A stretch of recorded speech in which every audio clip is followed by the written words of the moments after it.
Martes de Chaya, hay que agradecer a la Pachamama, como también con su equivalente el Tumparreta guaraní, ahí mostrando ya los souvenirs, las cosas que se necesitan y más aún para poder adornar la casa, agradeciendo con todo lo que obtuvimos, lo que tenemos y lo que tendremos, ahí con los globos inflando.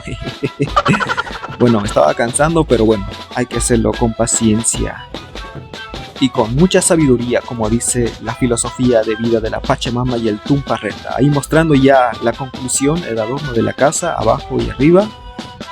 Ahí mostrando el suyo del chanchito, que representa abundancia porque come mucho, eso da vida.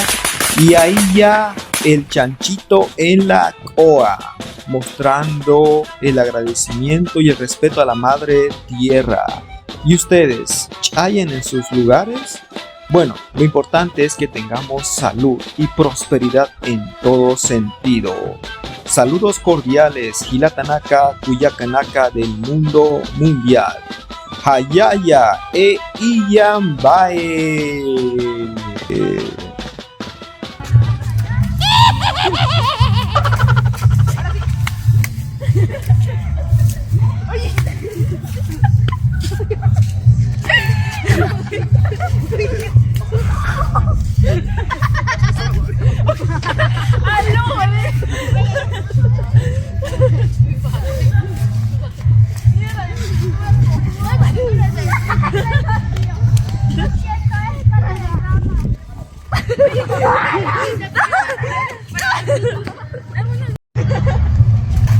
Esto es la Chaya, Marte de Chaya.